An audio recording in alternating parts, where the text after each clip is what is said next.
اعوذ باللہ السمیع العلیم من الشیطان الرجیم بسم اللہ الرحمن الرحیم. پیارے بچوں، السلام علیکم ورحمۃ اللہ وبرکاتہ. امید ہے کہ آپ اللہ کے فضل و کرم سے بخیر و عافیت ہوں گے. آج ہم تیسرا یونٹ یعنی ہیومن رائٹس ان اسلام یعنی اسلام میں انسانی حقوق انسانی یا انسانوں کے حقوق کیا ہیں. اللہ تعالیٰ نے انسانی حقوق کے بارے میں یعنی اسلام میں انسانی حقوق کے جو سٹیٹمنٹس ہے جو اللہ نے گرانٹ کیے ہیں، جو اللہ نے ہمیں دیے ہیں، تو ان کا تحفظ کرنا یا ان کی یہ انسان کی تخلیق جو ہے، تخلیق کے بعد انسان کے کچھ حقوق رکھے ہیں اسلام نے جو اللہ تعالیٰ نے بھیجے ہیں، ان کا تحفظ کرنا ہیومن رائٹس کہلاتا ہے. تو ان میں ہمیں بہت ساری چیزیں ملتی ہیں، چاہے انسان کی جان ہو، انسان کی پراپرٹی ہو، انسان کا بول چال ہو، یا خیالات ہوں، یا اور کوئی اسپیکٹ ہو. ان کا تحفظ کرنا اسلام میں اللہ تعالیٰ نے ہمیں دیا ہے. تو جب اللہ نے انسان کو تخلیق کیا تو لازمی طور اس کے جو حقوق ہیں وہ بھی اس کے ساتھ رکھے ہیں. تو جب اللہ نے یہ حقوق دیے ہیں، اسلام نے یہ حقوق دیے ہیں، تو اس کے لوگوں نے یعنی دنیا کی جو آبادی ہے ان کو بھی یہ سمجھ میں آ گیا یا انہوں نے بھی یہ محسوس کیا کہ ایک ایسی آرگنائزیشن بنائی جائے جو انسانی حقوق کی محافظ بن جائے، جو ان کے انسانوں کے حقوق کا تحفظ یقینی بنائے. تو اس طرح ایک آرگنائزیشن بن گئی 1948 عیسوی میں، جس کا نام رکھا گیا UNO، یونائٹڈ نیشنز آرگنائزیشن. اس کا مورد وجود کیا ہے یہ تاریخ میں درج ہے کہ کب یہ 1948 میں تو یہ پیدا ہوئی جب دوسری عالمی جنگ 1945 میں ختم ہوئی. اس میں جتنے لوگ مارے گئے ان لوگوں کی جانوں کا یہ حال دیکھ کر تمام اقوام نے یہ کہا کہ نہیں، ایک آرگنائزیشن ہونی چاہیے جو انسانوں کے حقوق کا تحفظ یقینی بنائے. تو اس سے اللہ نے آج سے 1500 سال قریب قبل لگ بھگ 1500 سال قبل قرآن میں ہمیں یا اسلام کے ذریعے ہمیں یہ احکامات دیے ہیں کہ انسانوں کے جو حقوق ہیں ان کا تحفظ کرنا آپ پر لازمی ہے. تو انسان جو اللہ نے جو یہ احکامات دیے ہیں یہ ہیں یونیورسل لاز یا یونیورسل اور فنڈامنٹل رائٹ ہے یہ کہ انسانی جانوں کا یا انسانی املاک کا یا انسانوں کے جیسے خیالات، تحفظات یا ان کا تحفظ کیا جائے، ان کی حفاظت کیا جائے. اور قرآن میں اللہ تعالیٰ فرماتا ہے کہ وہ لوگ جو انصاف نہیں کرتے ہیں یعنی انسانوں کے درمیان انصاف نہیں کرتے ہیں، انسان کے رائٹس جو ہے، حقوق جو ہے ان میں انصاف نہیں کرتے ہیں، تو وہ کیا ہے، وہ یہ ڈس بلیورس ہیں، وہ نہ ماننے والے ہیں، وہ مومن نہیں ہیں، وہ کافر ہیں.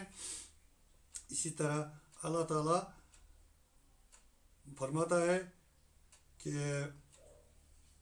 سورہ المائدہ میں آیت نمبر 8، یا الذین آمنوا کونوا قوامین للہ شہداء بالقسط ولا یجرمنکم شنآن قوم علی الا تعدلوا اعدلوا هو اقرب للتقوی واتقوا اللہ ان اللہ خبیر بما تعملون. اے ایمان لانے والو یا اے مومنو، اللہ تعالیٰ کے لیے کھڑے ہو جاؤ. کونوا قوامین للہ، اللہ تعالیٰ کے لیے کھڑے ہو جاؤ، شہداء بالقسط، اور کس لیے؟ آپ انصاف کے لیے اللہ تعالیٰ کے لیے کھڑے ہو جاؤ. او واللہ یجمنکم شنآن قوم اللہ, اور کسی دشمن قوم پر اپنا فیصلہ صادر مت کرو. اللہ تعالیٰ جب تک نہ انصاف کرو, یا اگر فیصلہ کا صادر کرنا ہے کسی قوم پر, یا آپ کو کوئی قوم یہ آپ کو نہ اکسائے کہ آپ غلط فیصلہ کریں, انصاف جس میں نہ ہو, نہیں, آپ کو اس طرح انصاف کے ساتھ فیصلہ کرنا ہے. عیدلو ہوا اقرب للتقویٰ, انصاف کرو کیونکہ انصاف جو ہے, جسٹس جو ہے, یہ تقویٰ کے قریب ہے. یا ہم یہ کہیں کہ تقویٰ جسٹس سے ہی حاصل ہو سکتا ہے, انصاف کرنے سے ہی تقویٰ حاصل ہو سکتا ہے.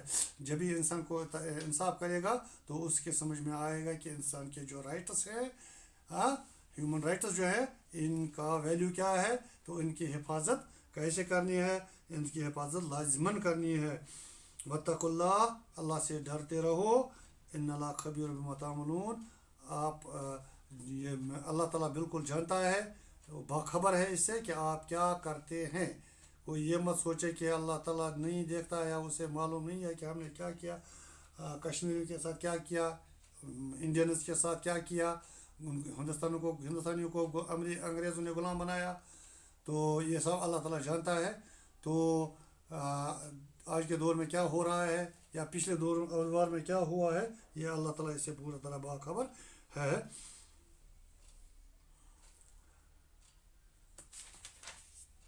اللہ تعالیٰ یہ دوسری جگہ سورہ المائدہ ہی میں آیت نمبر 32 میں فرماتا ہے, من قتل نفسا بغیر نفس او فساد فی الارض فکأنما قتل الناس جميعا ومن احیاها فکأنما احیا الناس جميعا.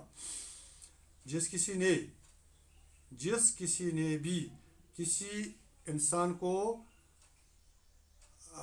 قتل کیا بغیر حق کے, یعنی جو قتل کرنا واجب تھا, یا جس نے زمین پر کوئی فساد برپا کیا ان کے بغیر, اگر کوئی بھی شخص یا کوئی بھی انسان قتل ہو جائے تو کیا کہتے ہیں, تو اس نے کیا کیا, فکأنما قتل الناس جميعا, تو اس نے ساری انسانیت یا ساری انسانوں کو قتل کیا. ومن احیا, اور جس نے کسی انسان کو زندہ رکھا یا کسی انسان کو جان بخشی, فکأنما احیا الناس جميعا, تو اس نے ساری انسانیت یا ساری انسانوں کو زندہ رکھا. تو جو یہ قتل کا معاملہ ہے, یہ اس میں اس میں یہ معاملہ ہے کہ جو ہیومن بلڈ ہے, انسان کا خون جو ہے, یہ سیکرڈ ہے. انسان کی جان جو ہے یہ بہت مقدس ہے, کیونکہ یہ اللہ نے خود اپنے ہاتھوں سے بنایا ہے, اور فرشتوں سے یہ کہا کہ اس کو سجدہ کرو, یعنی سجدہ تعظیم. انسان کو فرشتوں پر بھی فضیلت عطا کی ہے اللہ نے.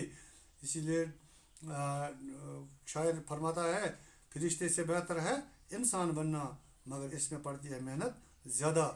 تو فرشتے سے انسان بننا ہی بہتر ہے, کیونکہ انسان جو ہے, انسان میں انسانیت آ جائے تو وہ ہر کام جو ہے اللہ کی مرضی کے مطابق کرتا ہے, اور اللہ کو خوش کرنے کے لیے, اللہ کی خوشنودی حاصل کرنے کے لیے کرتا ہے, اور ایسا ہی ہونا چاہیے. تو انسان کا جو یہ نفس ہے, جو جان ہے انسان کی, یا جو خون ہے انسان کا, یہ سیکرڈ ہے, یہ مقدس ہے. تو اس کو ضائع کرنے کا کسی کو اجازت نہیں ہے. تو قرآن جو میں نے ابھی آیت آپ کے سامنے تلاوت کی, اس میں اللہ تعالیٰ فرماتا ہے کہ جس کسی نے اس قانون کا النگھن کیا یا اس قانون کو توڑنے کی کوشش کی, تو اس نے پوری انسانیت کو ختم کرنے کی کوشش کی, یا جس نے اس قانون کو توڑا اس نے پوری انسانیت کو قتل کر دیا. ایک انسان کو بچانا پوری انسانیت کو بچانا ہے, ایک انسان کو مارنا پوری انسانیت کا قتل ہے. تو اسی کے ساتھ انسان جو دنیا میں پیدا ہوا ہے, تخلیق ہوا ہے, اس پر یہ لازم ہے کہ وہ اپنا تشدد یا ظلم کسی دوسرے پر نہ کرے, اسپیشلی عورتوں پر, بچوں پر, یا بوڑھے بزرگوں پر, یا بیماروں پر, یا زخمیوں پر, اگرچہ وہ کسی جنگ میں زخمی ہوئے ہوں, چاہے وہ مسلمان ہوں یا غیر مسلم ہوں, بلیورس ہوں یا ڈس بلیورس ہوں. تو ان کا جو جان جو ہے سب کا کی جان مقدس ہے. کوئی غیر مسلم مارا جائے تو جان اس کی بھی جان ہے مقدس ہے. کوئی مسلمان مارا جائے تو وہ بھی اس کی جان بھی مقدس ہے. کوئی کسی بھی ریجن کا, کسی بھی ملک کا, کسی بھی ذات کا, کسی بھی مذہب کا جو مارا جائے تو بہرحال انسانی جان ضائع ہوتی ہے. تو اس کو اسلام بھی کہتا ہے کہ آپ نے پوری انسانیت کو قتل کر دیا. اب ہم جو رائٹس ہیومن رائٹس ہیں ان کی تفصیل جو ہے وہ ہم پڑھنے جا رہے ہیں. تو ایک اس میں سب سے پہلا آتا ہے رائٹ ٹو لائف, اس کے بعد ہے رائٹ ٹو بلیف, تیسرا ہے رائٹ ٹو پراپرٹی, چوتھا ہے رائٹ ٹو فریڈم اور آف ایکسپریشن, اور پانچواں ہے رائٹ ٹو پرائیویسی. اب یہ 5 رائٹس ہیں جو یہاں ڈسکس ہم نے کرنے ہیں ون بائی ون. تو آج ہم انشاءاللہ پڑھنے جا رہے ہیں پہلے رائٹ ٹو لائف. لائف ہو گئی زندگی, یعنی زندگی جینے کا حق جو ہے یہ سب کو اللہ نے سب کو دیا ہے. ہم دیکھتے ہیں کہ یہ صرف جینے کا حق مسلمانوں کو ہی نہیں ہے, یا یہ صرف کرسچنز کو نہیں ہے, یا یہ جیوز کو نہیں ہے, یا ہندوز کو نہیں ہے, یا صرف دوسرے مذاہب سے تعلق رکھنے والے لوگوں کو نہیں ہے. کہ جینے کا حق جو ہے وہ سب کو ہے, کیونکہ اللہ نے اپنی زمین جو بنائی ہے اس پر سب کو رہنے کا حق ہے. اب اللہ کیا ہوا بنائی ہے اللہ نے, یہ سب پیتے ہیں, یہ مسلمان بھی پیتے ہیں, یہ غیر مسلم بھی لیتے ہیں. سورج اپنی روشنی دیتا ہے, یہ کسی خاص طبقے کو نہیں دیتا ہے, یہ سب انسانوں کے لیے یکساں ہے.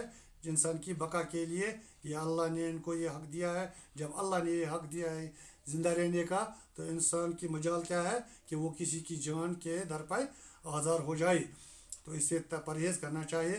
تو اللہ تعالیٰ فرماتا ہے کہ جو یہ انسانی جان کا یہ جو حق ہے یہ بنیادی حق ہے اس کا, اور سب سے پہلا حق یہی ہے.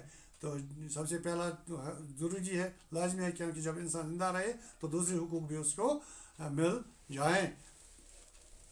تو قرآن میں اللہ تعالیٰ سورہ المائدہ آیت نمبر 32 میں فرماتا ہے, من قتل نفسا بغیر نفس او فساد فی الارض فکانما قتل الناس جميعا ومن احیا فکانما احیا الناس جميعا. اس کی تشریح میں نے آپ بھی اس سے پہلے بھی کی ہے, تو اب دوبارہ تشریح کرنے کی ضرورت نہیں ہے. اب سوال ہے کہ اگر کوئی کسی انسان کا قتل ہو گیا تو ریٹیلیشن میں, یعنی بدلے میں اس کا قتل کرنا کس طرح جائز ہے, یا اسے قتل کرنا چاہیے یا نہیں. جو میں نے پہلے عرض کی ہیں, جو لوگ قتل کرنے ہیں ان کے علاوہ اگر کوئی کسی کا قتل ہوا تو یا ان کا قتل کرنا بھی ایک عام آدمی کے ہاتھ میں نہیں ہے. اس کے لیے باضابطہ ایک پراپر اور کمپٹنٹ کورٹ آف لا ہونا چاہیے. یعنی شریعت میں جو احکام ہیں اس کے لیے ان ہی کو یہ, یا ان کے لیے جو باضابطہ کورٹ بنا ہے یا یہ عدالت بنی ہے وہ فیصلہ سنائیں, جج اس کا فیصلہ سنائے گواہ شواہد کی بنیاد پر, تب یہ کوئی قتل ہو سکتا ہے. اس میں اللہ تعالیٰ نے اجازت دی ہے. تو ان میں کچھ جو میں نے پہلے بھی عرض کی ہے کن کن کو قتل کرنا ہے, اس کے علاوہ بھی اور کچھ ہیں. تو دوسری جگہ اللہ تعالیٰ یہ فرماتا ہے وَلَا تَقْتُلُوا النَّفْسَ الَّتِي حَرَّمَ اللَّهُ إِلَّا بِالْحَقِّ. کسی بھی جان کو یا کسی بھی انسان کو قتل مت کرو, کیونکہ اللہ نے اس کو یہ حرام قرار دیا ہے کسی کے قتل کو, سوائے ان کے جو جن پر یہ قتل کرنا واجب ہو, جن کا پر قتل کرنا فرض ہو یا واجب ہو, جن کو قتل کرنے کی اجازت اللہ نے دی ہے. تو قتل کرنا انگریزی لفظ میں اس کو ہومیسائڈ کہتے ہیں. ہومیسائڈ یہ ایک بہت بڑا گناہ ہے. یہ شرک کے بعد دوسرا بڑا گناہ ہے. کسی کی جان لینا ایک بہت بڑا زبردست بڑا گناہ ہے شرک کے بعد. اسی بارے میں رسول اللہ صلی اللہ علیہ وسلم نے ہمیں یہ حدیث دی ہے, یعنی ہماری یہ بات بتائی ہے کہ سب سے بڑے گناہوں میں کیا ہے کہ انسان شرک کرے. یہ شرک سب سے بڑا گناہ ہے. اس کے بعد دوسرا جو بڑا گناہ ہے وہ ہے کسی کا قتل کرنا. تو جو یہ رائٹ ٹو لائف ہے یا انسانی زندگی کا جو یہ زندہ رہنے کا حق ہے, یہ سب کے لیے برابر ہے, ہمیں اس پر عمل کرنا چاہیے. تو اب دوسرا ہے رائٹ ٹو بلیو, یعنی اعتقاد یا ایمان پر کا تحفظ ہونا چاہیے. چاہے انسان دنیا میں پیدا کیا گیا ہے, اس کے جو میں نے جو بلیفز ہیں, یہ بلیفز جو ہیں وہ مختلف ہیں. کسی نے کوئی مذہب اختیار کیا, کوئی ہندو بن گیا, کوئی بودھ بن گیا, کوئی عیسائی بن گیا, کوئی یہودی بن گیا, یا اپنے بلیفز ہیں. تو ان کی بلیفز جو ہیں سب کے بلیفز کو, سب کے اعتقاد کو ہم نے قدر کرنی ہے یا ان کا تحفظ کرنا ہے. کسی کو یہ اجازت نہیں ہے کہ دوسرے کسی کے جیسے اعتقاد کو یا کسی کے یقین کو اس پر قابض ہو جائے, اس کو انکروچ کرے. تو اس طرح اللہ تعالیٰ ہمیں یہ احکام دیتا ہے, حکم دیتا ہے, وَلَا تَسُبُّوا الَّذِينَ يَدْعُونَ مِن دُونِ اللَّهِ. یہ سورہ الانعام کی آیت نمبر 108 ہے, یہ ایک حصہ ہے اس کا. اللہ تعالیٰ فرماتا ہے وَلَا تَسُبُّوا الَّذِينَ, آپ ان لوگوں کو یا ان لوگوں کے جن لوگ جو ان لوگوں کے معبودان, یعنی ان لوگوں کے جو گاڈس ہیں, چھوٹے چھوٹے خدا جو ہیں جن کو یہ لوگ پکارتے ہیں, ان کو آپ گالیاں مت دو یا ان کے خلاف برا بلا مت کہو. واپس میں اگر یہ آیت اور بھی ہے کہ واپس میں یہ آپ کے حق کو, یعنی اللہ تعالیٰ کو جو حق ہے اس کو گالیاں دیں گے یا آپ کے مذہب کو گالیاں دیں گے. تو ایسا کرنا جائز نہیں ہے. مسلمان کو ایسا نہیں کرنا چاہیے کیونکہ ہمیں اللہ پر ایمان ہے. تو یہ صرف انسٹرکشنز جو ہیں یہ صرف دیوی دیوتاؤں تک کی محدود نہیں, بلکہ کسی قوم نے کوئی کسی سوسائٹی نے ایک لیڈر چنا ہے یا کوئی اپنا ہیرو بنایا ہے, ہم اس کے بنا بھی گالی گلوچ شروع کرنا ایسا بھی نہیں ہے, کیونکہ وہ پھر ہمیں ہمارے رب کو گالیاں دیں گے کہ یہ مسلمان ایسے ہیں ویسے ہیں. ایسا نہیں کرنا چاہیے, کہ اسے ہم نے روکا گیا ہے. تو اسی کو رائٹ ٹو بلیو کہتے ہیں. دوسری جگہ سورہ العنکبوت میں اللہ تعالیٰ فرماتا ہے وَلَا تُجَادِلُوا أَهْلَ الْكِتَابَ إِلَّا بِالَّتِي هِيَ أَحْسَنُ, آپ اہل کتاب کے ساتھ مجادلہ مت کرو, بحثہ بحثی مت کرو. اگر کرنی ہے تو اچھے بھلے طریقے سے کرو, بھلے طریقے سے کرو.